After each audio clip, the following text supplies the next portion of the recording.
Welcome to Woman2Woman Today, where we're having intimate conversations with inspiring women while doing fun projects that will teach us something new.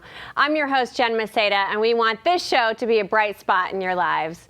If you are planning a wedding or know someone who is, or you just love to laugh about the memory of your own wedding, then you have got to keep watching this show. With us today is DeFrancesco, the straightforward, foul-mouthed wedding planner and bridal coach who is the creator and author of the coolest and most unconventional wedding blogs in history. Welcome, Debbie! How's that for an introduction? That's like one of the best. That's because it's true. Read. Good. It's all true. And I'm so happy you're with us on Woman2Woman Today. Thank you for having me. Absolutely. So how long have you been in the wedding business? Oh my goodness, about 15 years. Okay, so that's not a short amount of time. So it's a real commitment to weddings. And how did you get started in the industry? Tell us that. Food, actually. It was an accident that I became a wedding planner, 100%. After college, I went to culinary school to make wedding cakes. And finished the program and realized that I didn't want to make wedding cakes, that I really belonged speaking and chatting with these brides in a face-to-face role. So that's really how it began, was a total accident. Yes. Okay, so doing it for a long time means that you've had a lot of different types of brides and different types of families. So tell us how this idea of changing the culture of weddings came about. It really just came through working with so many families and the pressure of having the most exclusive, wonderful day. And there's a lot of pressure on brides to make sure it's perfect. And unfortunately, I'd say that a lot of the brides really need to focus on making sure that their relationship with their fiance, but also with their friends and families, in a great spot too. So the pressure does get to them, and it's important, as somebody who has worked with brides and who has friends that worked with brides, to kind of change the attitude that's happening. I love that. That's exactly what Woman2Woman Today is. we're trying to highlight amazing women that are doing really exceptional work to improve the lives of women. So what did you start? I started a blog called Bitchless Bride. Okay, say that again. Bitchless Bride, as in bitch less. And basically, don't be a bitch while you plan your wedding. Right, brilliant. Because, I think with anything, the nicer you are to people, the nicer things come your way. So and people want to help you. Right, people will help you. You'll have a better event. Yes. But also, won't you have a better memory and 100%. a better experience overall? 100%. Your experience, you're going to look back and you're going to take a peek at how you felt and what made you feel really good. And then you're going to, if you look back and realize that your behavior was something that was less than extraordinary, then what was the point? Absolutely. So, Bitchless Bride, the blog, there's also some YouTube videos. So what's really cool about these YouTube videos is you're essentially talking to brides that think that their experience is the only experience that matters to anyone in the whole world. And to do that, you want it to be honest and open and very, very, very almost confrontational, like wake up, you need to get yourself in gear. So tell us how that started. That started, truly exactly what you said. It was just kind of wake up, snap out of it, be nice, essentially just be nice, because people want to help you when you're being nice. So the blog and the video blog portion started just because I needed to, outside of getting my voice out there, I thought a face with it would be kind of fun.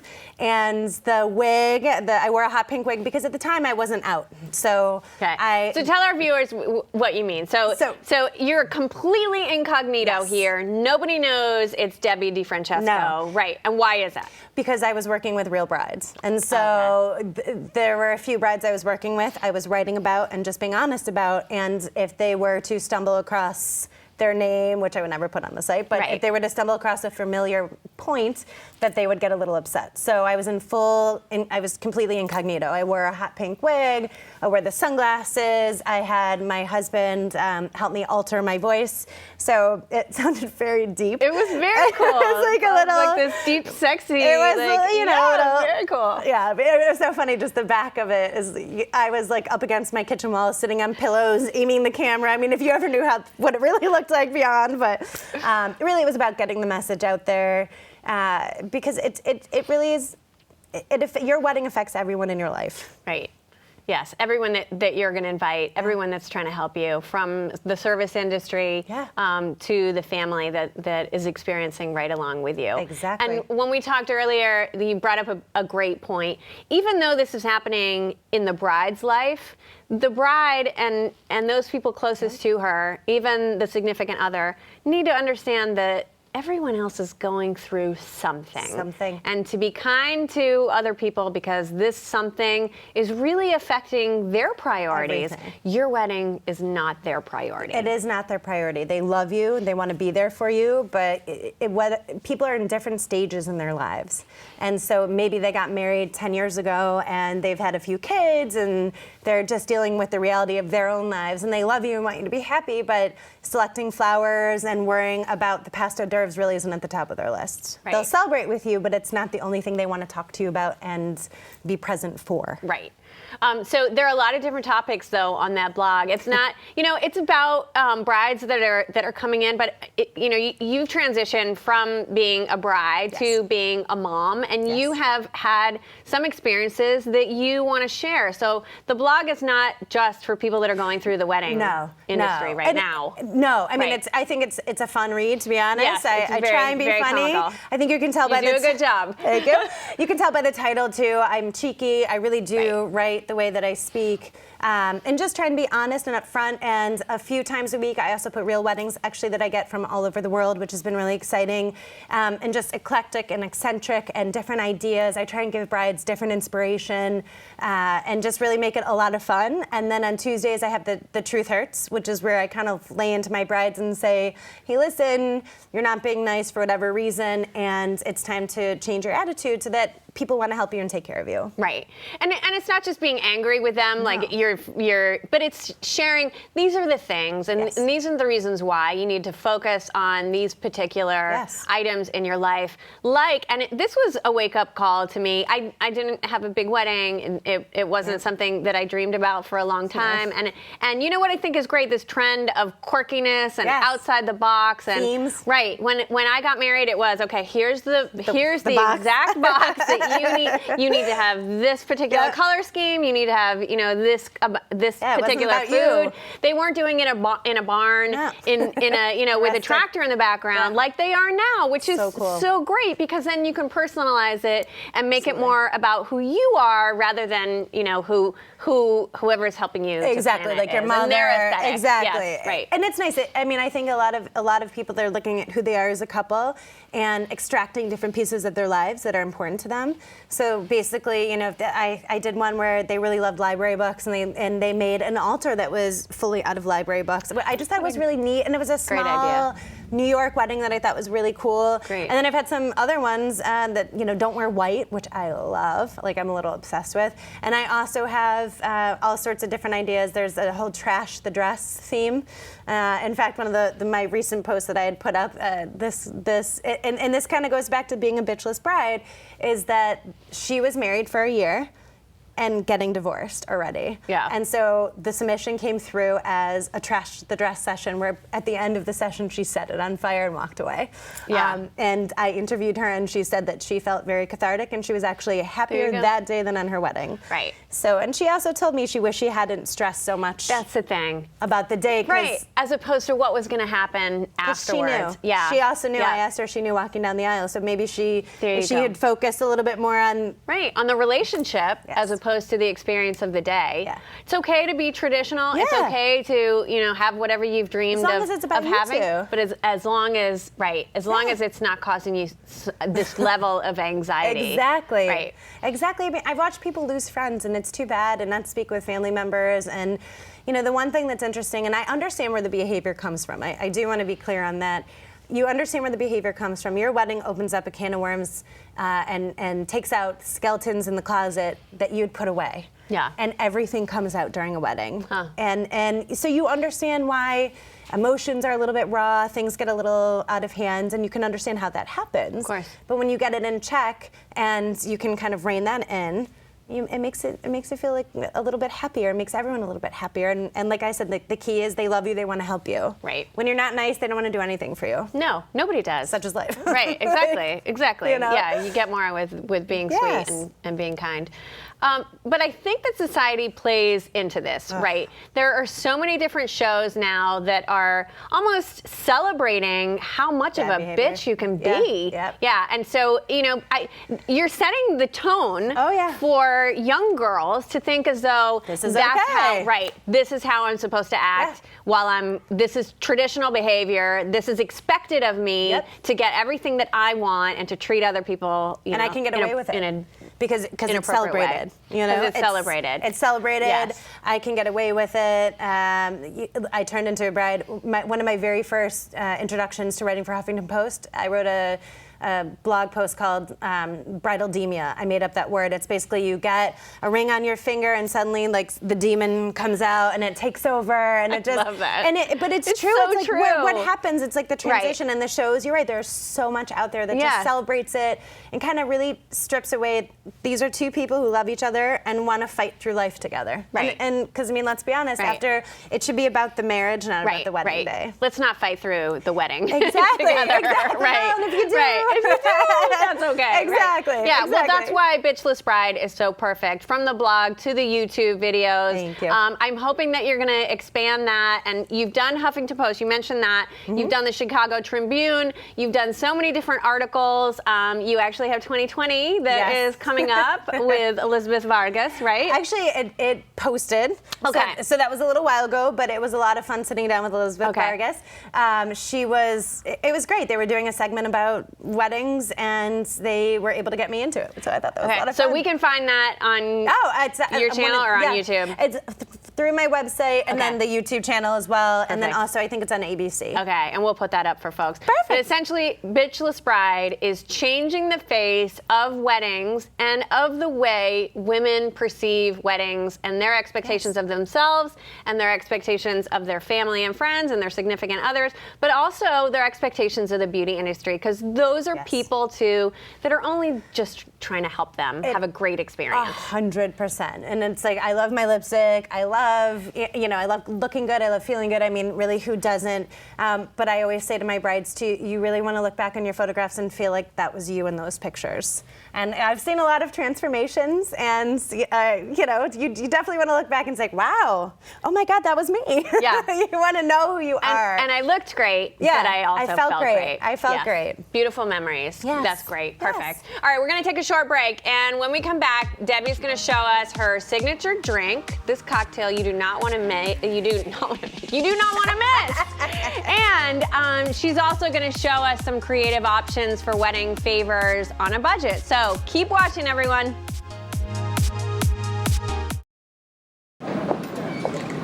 Hi, may I please have an application? Thank you.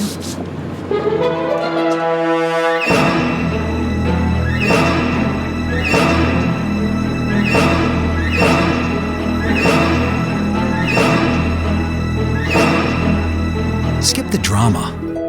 Get your diploma. Okay. Take that first step towards a better future. Find free adult education classes at finishyourdiploma.org. Look at you. You're at the top of your game. At work or at play, you're unstoppable. Nothing can throw you off track. Oh, hey. She's cute. Nice going, man. Things are going great for you. You've earned a night out. Good drinks, good friends. Yeah, we can go ahead and call this a good night. Wait, is that your car? Uh-oh. Not smart. Yeah, I saw that coming. Say goodbye to her. Ouch, that'll hurt your bank account. You're looking at around 10 grand in fines, legal fees, and increased insurance rates. I hope you like eating frozen dinners. Alone. Let's try this again. Smart move. Because buzz driving is drunk driving.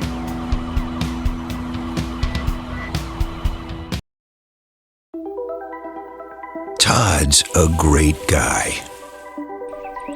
I mean, look at him. What a sweetheart. Attaboy. Wait, Todd, what are you doing? How totally selfish and un-Todd-like of you. Come on, Todd.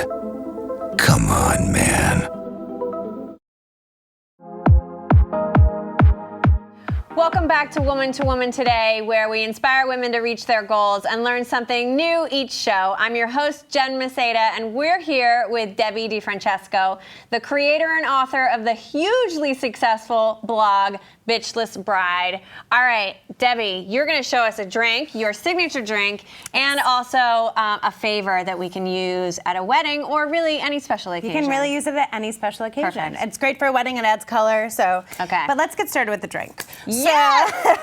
Always a favorite here on Woman2Woman Today. Exactly. I mean, if you can't drink during the show, then. So basically what this is, it's a bourbon cocktail. Okay. And we're going to use the glasses.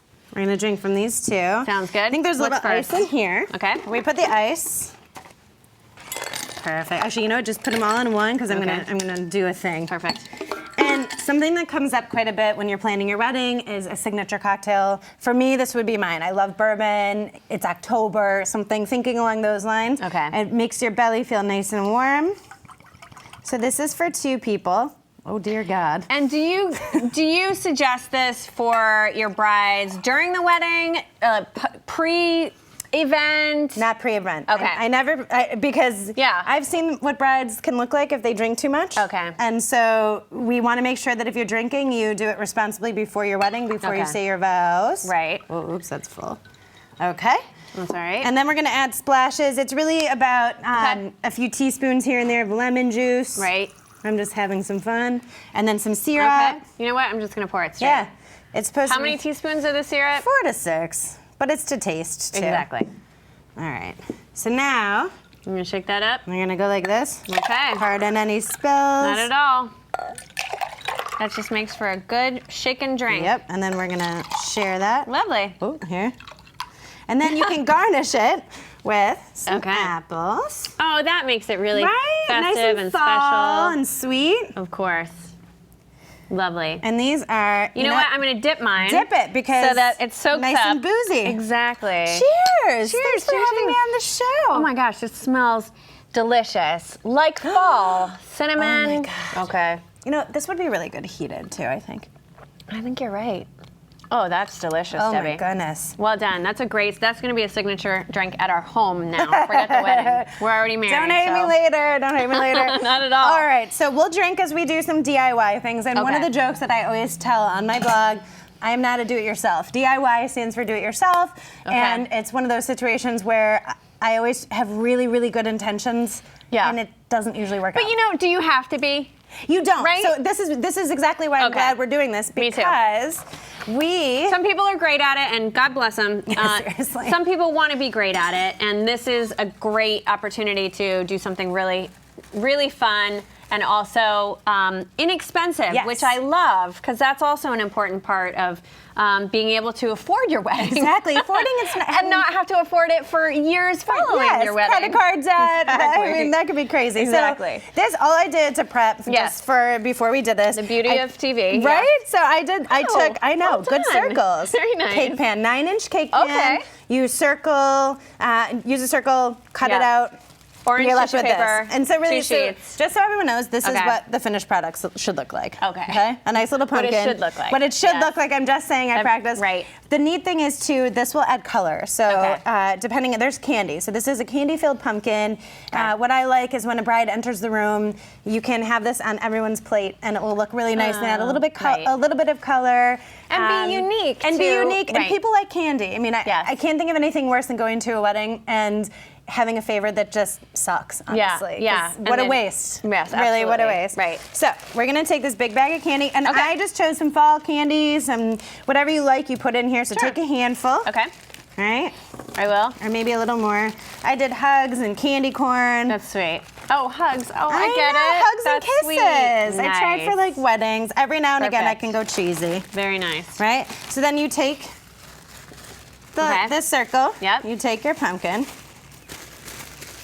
You kind of give it a little squeeze, and this is. Oh wait, you know what? I should probably rip off some tape for us. So this is going to be for our stem. That is really cute. It's in here. So I'm gonna just easy. put it It's here. so it was easy. I have to say, I am not a DIY person. Yeah. And it's not because I don't try. It's just usually it doesn't have a very good end. Yeah. Well, you know for what? I anyone think involved. it takes practice. It does. Right. So even this, so like you want to try and balance out the candy, okay. right? Exactly. Yes. You're doing it. And squeeze at the top. Squeeze at the top. Oh dear. Make sure it doesn't rip. Yes. Right? Oh, see, like that. See, And yours looks so much better than mine. I think mine Yeah, I think got you a had little- more stuff in it. I But think- anyway, that's the Yeah. idea, that you practice it. I mean, do a couple before the ones that you're actually gonna Exactly, get. Okay, exactly. So what are you doing to the top now? Okay, so then you take the stem, the Yeah. green tape. Squeeze it. I think my daughter did this better than I did. So, oh, see? You squeeze it. It's the bourbon talking already. There you go, right at the Hold on, I top. gotta start over. You're doing great. All right, so you pinch it a little. Get it all together. All And right. really what you're doing here, you're making the stem of the pumpkin. Okay. And again, this will add like a little bit of color, and it Right. doesn't have to be perfect. I mean, your friends can make fun of you later. Like if I did this for any event, my friends would just think that it was great that I even tried. You know what? They're lucky they got an invitation. Exactly. So yeah, and then so if you put them on each plate, That's lovely. It falls out a little bit. Yeah. See, you Yes. get like 3 little pumpkins. Very cute. Right? Perfect. There's also another thing I'd like to show you, but hold on first. What's it? Oh, We did definitely. it. One more time. Yes! We did Way to it. go with our pumpkins. DIY rules. Okay, so what is a trend for wedding centerpieces? And tell us about that. I'm seeing a lot of flowers still. Flowers are never Okay. going to go away, but I'm also seeing different takes on the flower. Oh, interesting. People have dangling candles. People have candy. I mean, crystals, you name it. Really, or sometimes people have a theme. So if they have a theme, they might not even have flowers as centerpieces, which is Yeah. kind of neat. So I've had a couple that was really into candy, and when they did crazy candy centerpieces, the thing that you risk is that it does get eaten about halfway through the wedding. So Yeah. it doesn't look its But at that best towards point, the end. you're Exactly. not Who caring cares? about that. Who Yeah. cares? You just want it for the pictures right at the beginning. Exactly. Exactly. Yeah. So You're all gonna right, show us another one. Another one. All right. So where do you get these? Okay. By the way, I just where do you got get this that tape too? Oh, the tape. So this is all from AC Moore. Okay. Like any kind of any arts craft and craft store. Okay. And again, I not usually the kind of store I shopped at, so I definitely I went and asked for help to find out where Yeah. all these were. Perfect. Mason jars That's also their came job. from AC Moore. Okay. Local supermarket for the candy. so cute. Right, little baby mason jars. Very cute. These also have like a little tint, which I liked Yes. for the fall. Pick up a little bit of color. I'm big It's on. kind of pink, so if It you is, wanted it to has do a like a nice- baby shower Yes. or a bridal is- shower. This can run the Really gamut. cute. This can With, really like, a be blue. anything. Yeah. And the one thing I feel like people that happens with favors is that people get them home and they throw them out. So you might Yes. as well have something useful. Like Right. after I eat the M&Ms in here, I could store like my rings That's or it, jewelry right. or just something Yep. like when you're traveling. Yes, perfect. So you have dual. And really, this is so simple. But the Yeah. one thing I will say, I have M&Ms here. But the neat thing is M&Ms you can do. And we were talking Yeah. offset earlier. If you said that Jen and Debbie were getting married, Perfect. you could go to M&M.com and create J&D, Yep, yeah. and J&D, and you can Do your initials. Do your initials. That is brilliant. Pick out your wedding colors. Absolutely. So you could customize these any way you wanted. That's so fantastic. and seriously, Pretty inexpensive. yeah. Oh my Oops, God, I sorry, think my bad. sorry, these Nope. were. I think $1 each. Seriously, Okay. the bag of M&Ms was more than the vessel. Yeah, and that's that's funny. it. And That is you can super you can cute. tie like a little bow Yeah. around them. This is great. I'm even thinking for Bella wants to do a rainbow birthday party. Oh, this that'd is be like fantastic. a great little favor. And put these out. yeah, Put them on just You could put like a little sticker with Yes. their name on it or something like that. You can do Yeah. logos. That's also, Very I mean, cute. you see like a lot of different logos right now. Right. People are having a little bit fun with their weddings. As you said, we're breaking out of the mold of Yeah. the white wedding. We have all different colored dresses. There's just so much that you can do. Right. So why not? And personalize it as you say. Exactly. For something that is meaningful to you. Exactly. Okay, so now with this drink, I want you to share with me your bitchiest bride moment, if you can, without naming names, of course. And without swearing. Yes. There was a bride, she was actually the catalyst for what prompted me to actually move forward with Bitchless Bride. Okay. I'd started writing down all my tales. My husband suggested I put them in blog form. And so he's a web designer, he built me a blog, and I started writing all my stories, all my previous brides, but this one really threw me over the edge. She was just, you hire a wedding planner and you really hope that you can not only like be their friend, but mostly their guide, like you guide them. Yes. You're their You're their therapist, therapist. yes, right. 100%. Yep. And she really just kind of went against the grain. She didn't take any of my advice, which not only for her, but for me as a wedding planner, added a lot of extra unnecessary stress on the day of the wedding. When I first started working with her, I really liked her. And I think that she let the stress get to her. There was some family dynamics there. And, you know, as somebody who's almost an outsider, I think that it's very easy to take it out on your planner or a photographer. Someone that you're never going to see again. Exactly. And we're done. Yes. And I never talked to her after her wedding. Yeah. Like her wedding ended and that was And that's too bad because it's such a beautiful memory and it's such a beautiful day. And this one was a beautiful, beautiful, high-end, gorgeous wedding at a landmark in Boston, and it's too bad because I thought it was amazing. Yeah, you could have been friends forever. I could have been. Yeah, We could have been like BFFs. us. She doesn't even know what she's missing. She doesn't. Oh, I want to share a big thank you for my hilarious friend Debbie for being with us on Woman2Woman Today. Thank you for having What me. you're doing is really changing the culture of weddings and of brides and of how people have the perception, and that's what Woman2Woman Today is all about. So we're really grateful that you were here. Oh, thank you. Sharing Thank you for your story having with me. us. Yeah, and you know, you brought up your husband. You have a lot of, because I know you have a lot of great supporters within the community. And isn't that really how we get things done? It makes a huge difference. And women supporting women is such a critical aspect of that. Absolutely. So thanks, baby, for sharing this. You're with us. welcome. Thank you for having me. Please remember to follow, like, and subscribe to Woman2Woman Today on Twitter, Instagram, Facebook, and YouTube so you don't miss a show. Thanks to the entire team at Access Framingham, especially Shavarsh Morrissey and Francesca Cerruti Harris. Thanks also to Jess Friswell, our amazing assistant producer. I'm Jen Maseda, your host of Woman2Woman Today. Thanks for watching, everyone. See you next time where we hope to inspire you.